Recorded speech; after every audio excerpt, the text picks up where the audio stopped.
मौजूद हैं NA-71 से मुस्लिम लीग नून के उम्मीदवार साबिक वफाकी वज़ीर जनाब ख्वाजा आसिफ साहब। ख्वाजा साहब, कैंपेन आपकी चल रही है, ये बहुत सारे लोग ये कह रहे हैं ये पिछले इलेक्शनों से बड़ा मुख्तलिफ इलेक्शन है, आप इसे एग्री करते हैं? वाकई ये कोई, आपने तो यहाँ से सारे इलेक्शन लड़े 93 से ऑनवर्ड्स, क्या वाकई ये इलेक्शन पहले इलेक्शनों से मुख्तलिफ है?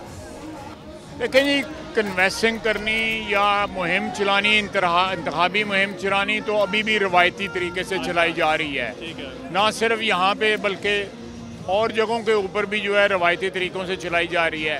सिर्फ एक एलिमेंट जो है वो नया शामिल हुआ है इसमें कि सोशल मीडिया पे जो है बहुत ज़्यादा शिद्दत के साथ या बहुत ज़्यादा तेज़ी के साथ जो है वो मुहिम जो है इंतखाबी मुहिम इंट्रोड्यूस हुई है।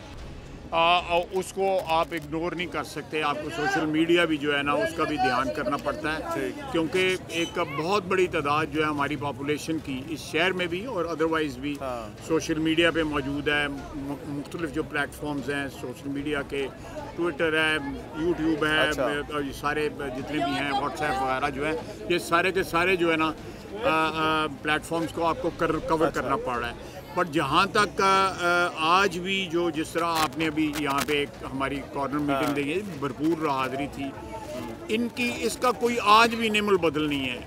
आपकी आवाम चाहती है इलेक्शन के लिए लोग बाहर निकल रहे हैं, वो इंटरेस्ट है लोगों का, बिल्कुल है, उम्मीदवारों का। ये 15-20 दिन में जो है ना बहुत बिल्टअप हुआ है। अच्छा, ये बदल गई है सिचुएशन जो है।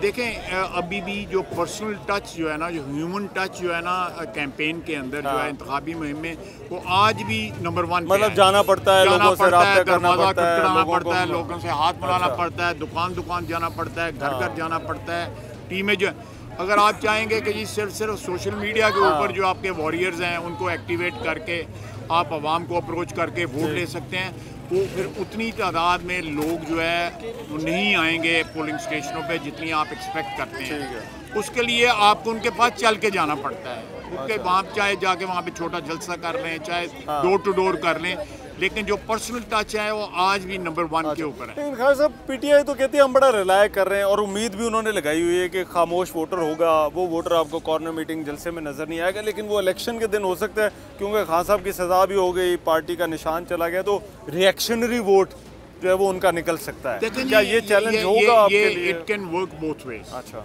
यानी कि वो रिएक्ट भी कर सकते हैं और एक मैं कहता हूँ कि सबसाइड भी हो जाएगा, बदल भी हो सकता है, जो दोनों चीज़ें हो सकती हैं।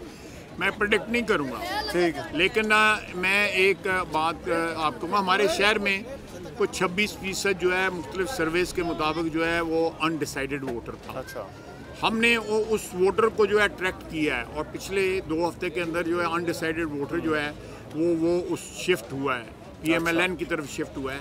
और PMLN का वोटर भी जो है कि 2 हफ्ते के अंदर आपको लगता है कि अनडिसाइडेड था ना, अनडिसाइडेड वोटर था। अगर तो वो PTI का वोटर होता तो उनको शिफ्ट करना जो है वो मुहाल होता, मुश्किल होता। लेकिन वो वोटर जो है वेट कर रहा था फेंस के ऊपर के जी हमने किसकी तरफ जाना है।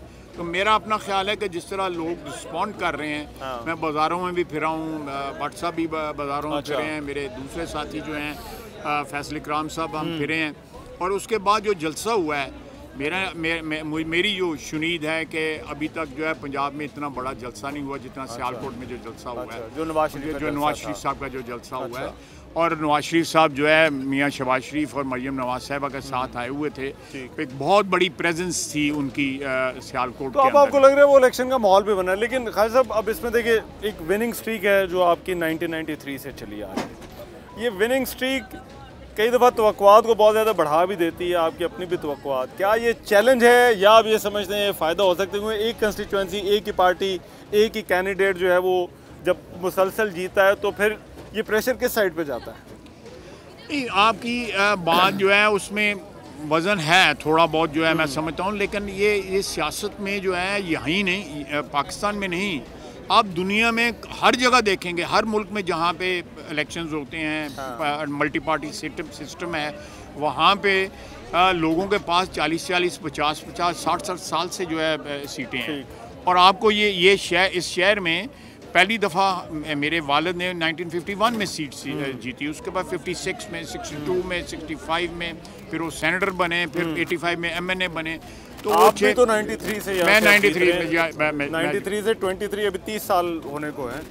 तो उम्र भी हो गई है, उन चिट्टे वाल भी हो गए इन्हें। अच्छा। उनको और कितनी देर, मेरा मतलब है अल्लाह ताला इज्जत आबरू रखे 8 फरवरी को, तो उसके बाद सोचा जाएगा कि आगे क्या करना है। अच्छा। लेकिन अल्लाह ताला ने बड़ी मेहरबानी की है। इसके क्या ये चैलेंज होता है एक बतौर कैंडिडेट, तो आप बता सकते हैं ना कि यार हमने रहमान साहब, हमने इस शहर की बेशुमार खिदमत की है। और बीच में 4 साल जो पीटीआई की हुकूमत आई है उसका भी हमें एक तरह से फ़ायदा हुआ है। अच्छा। लोगों को कंपैरिजन मिला के मिला है कि इनको 4 साल में इन्होंने क्या, उन्होंने एक ईंट नहीं लगाई, एक ईंट नहीं लगाई। अगर वो बता दें कि हमने कोई ईंट लगाई है तो फिर तो मैं बिल्कुल जो है मानने को तैयार हूँ। खालिद साहब, आपका अपना भी हल्का लाइमलाइट में रहा है। मेरा ख्याल है 2013 से 14 से धरने से जो है वो ये मामला शुरू हुआ है कि पहले इमरान खान आपके हल्के का जिक्र करते रहे 4 विकेटों का, फिर 2018 के इलेक्शन, उसके बाद भी जिक्र रहा, अब भी ये लाइमलाइट है, रेहाना डार खड़ी है। ये क्या पॉलिटिक्स में इस चीज़ को, इसका सामना करना मुश्किल है?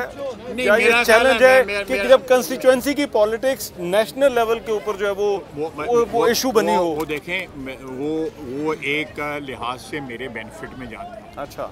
मेरे बेनिफिट में इस तरह जाता है कि मैंने इसको शहर को जो है वो स्पॉटलाइट जो है ना मेरी वजह से, मैं बड़ा छोटा आदमी हूँ को मैं इतनी अपनी जो है तारीफ़ नहीं करना चाहता, अच्छा नहीं लगता, लेकिन कम से कम मेरी प्रेजेंस जो है नेशनल सीन के ऊपर पार्लियामेंट के अंदर जो है उसने एक स्पॉटलाइट ज़रूर दी है इस शहर को। जो है ये मेरे शहर के लोग जो हैं, ये मेरे भाई जो हैं, बहनें हैं, बेटियां हैं, बेटे हैं, ये सारे ये महसूस करते हैं कि इसने हमारी नुमाइंदगी का हक अदा किया, चाहे वो अपोजिशन में रहा है या गवर्नमेंट में रहा है।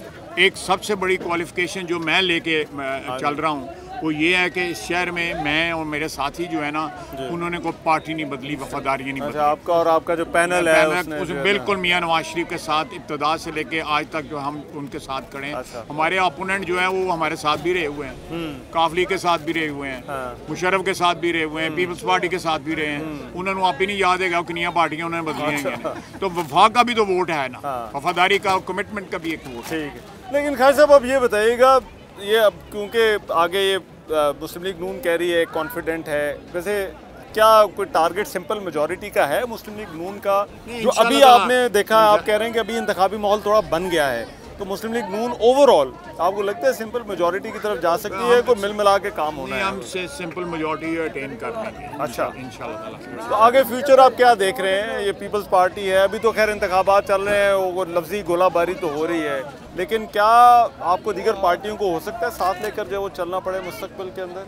देखिए, मैं तो अगर मेजॉरिटी भी हमारे पास आती है तो मैं साथ में हूँ कि जिस तरह मुश्किलात हैं इस वक्त मुल्क को जो है, अगर कोई नेशनल कंसेंसस गवर्नमेंट जिस तरह 14 महीने गुजरी है, ये नेशनल कंसेंसस गवर्नमेंट जो है अगर दोबारा काम कर सकती है, वर्केबल है, तो उसको ज़रूर बनाएं। अच्छा, जिस तरह से पहले 16 मंथ्स की जो है वो हुकूमत बनी डिफिकल्ट थी, लेकिन हमने वो फिर भी निभाया है उसके साथ। ठीक, तो आप PMLN, आपको लगता है कि इलेक्शन कैंपेन के अंदर अब मियाँ साहब को पंजाब के अलावा भी जो है वो दीगर जगहों पर जो है वो कुछ मिलेगा, या फिर आपकी सियासत का भी फोकस जो है वो पंजाब को जो है जो नेगलेक्ट किया पिछली हुकूमतों में, अब वहाँ भी हम दूसरी पार्टियों के साथ मिलकर इलेक्शन लड़ रहे हैं। हम इंजीनियर सिंध में भी, कराची में भी MPM के साथ, GDA के साथ मिलकर हम इलेक्शन लड़ रहे हैं। इस तरह KP में भी हमने सीट एडजस्टमेंट की है। पंजाब के भी बाद इलाकों में हमने IPP के साथ एडजस्टमेंट किया है। बलूचिस्तान में हमारी सिचुएशन जो है, मेरा ख्याल है वो is much better than before.